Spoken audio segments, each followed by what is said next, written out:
नमस्ते। आज हम एक बहुत ही जरूरी चीज पर बात करेंगे। एक ऐसी चीज जो हर छात्र के भविष्य के लिए मायने रखती है, उनका आधार कार्ड। सुनने में तो ये एक साधारण सी बात लगती है ना? पर क्या ये वाकई उनके आने वाले कल के लिए पूरी तरह से तैयार है? आइए इसी सवाल का जवाब ढूंढते हैं। हाँ, तो यही है वो बड़ा सवाल। एक ऐसा सवाल जो किसी के स्कॉलरशिप से लेकर कॉलेज एडमिशन तक हर मोड़ पर असर डाल सकता है। सवाल ये है कि क्या एक छात्र का आधार कार्ड सच में उनके भविष्य के लिए तैयार है? चलिए थोड़ा और गहराई में जाकर समझते हैं कि ये हमारी सोच से कहीं ज्यादा जरूरी क्यों है। तो आज हम क्या क्या जानने वाले हैं। सबसे पहले ये अपडेट इतना जरूरी क्यों है, फिर बायोमेट्रिक्स आखिर बदलते क्यों हैं, क्या और कब अपडेट कराना है और इसे करने का सही तरीका क्या है, और हाँ, सबसे अहम बात, इसके फायदे और नुकसान क्या हैं। चलिए एक एक करके इन सब पर बात करते हैं। तो चलिए सबसे पहले मुद्दे पर आते हैं।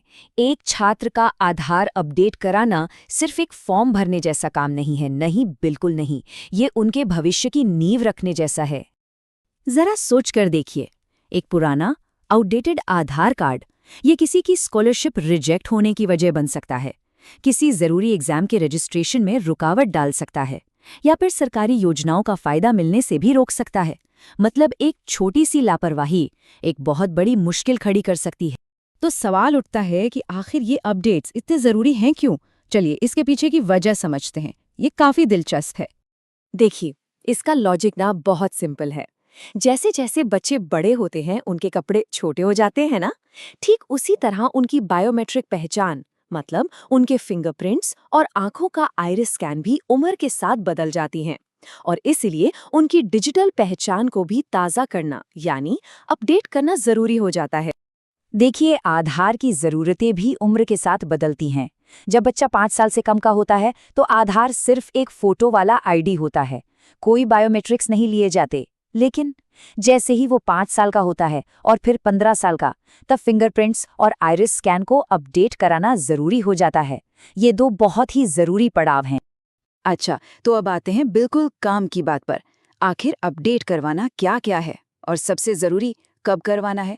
चलिए इसे भी समझ लेते हैं। दो उम्र, बस ये दो उम्र याद रखनी है। पहला अपडेट होता है 5 साल की उम्र में और दूसरा फाइनल अपडेट होता है 15 साल की उम्र में। ये दोनों ही अनिवार्य हैं, मतलब इन्हें नजरअंदाज करने की गुंजाइश नहीं है। तो जब अपडेट होता है तो क्या क्या किया जाता है?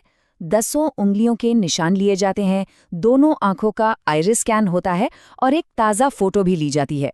और हाँ, ये एक बढ़िया मौका भी होता है ये चेक करने का कि पता या मोबाइल नंबर अगर बदला है तो उसे भी ठीक करा लिया जाए। अब मन में ये सवाल आ रहा होगा कि ये सब होगा कैसे? तो अच्छी खबर ये है कि ये प्रोसेस बहुत ही सीधा और आसान है। चलिए देखते हैं कैसे। सिर्फ 4 आसान से स्टेप्स हैं। पहला, अपने सबसे पास का आधार सेंटर ढूंढें। दूसरा, वहां जाकर एक फॉर्म भरें। तीसरा, अपनी डिटेल्स और बायोमेट्रिक्स दें। और चौथा, जो कि बहुत जरूरी है, अपनी रसीद जरूर लें ताकि आप स्टेटस ट्रैक कर सकें। देखा कितना सिंपल है। तो अब बात करते हैं नफे नुकसान की। आधार को अपडेट रखने के क्या फायदे हैं और अगर ऐसा नहीं किया तो क्या मुश्किलें आ सकती हैं। चलिए दोनों पहलुओं को देखते हैं। देखिए, अगर आधार अपडेटेड नहीं है तो सच में बहुत बड़ी दिक्कतें हो सकती हैं। जैसे स्कॉलरशिप का एप्लीकेशन रिजेक्ट हो सकता है, एग्जाम रजिस्ट्रेशन में प्रॉब्लम आ सकती है, एडमिशन के टाइम पर परेशानी हो सकती है, और तो और कई सरकारी योजनाओं का फायदा भी नहीं मिल पाता। और वहीं दूसरी तरफ, अगर आधार पूरी तरह से अपडेटेड है तो समझ लीजिए कि कई दरवाजे अपने आप खुल जाते हैं। एडमिशन का प्रोसेस एकदम स्मूथ हो जाता है, स्कॉलरशिप बिना किसी रुकावट के मिल जाती है और एग्जाम के लिए रजिस्ट्रेशन भी बिना किसी टेंशन के हो जाता है। तो अंत में बात बस इतनी सी है, ये सिर्फ एक छोटा मोटा काम नहीं है, ये एक छात्र के भविष्य के लिए एक जरूरी निवेश है।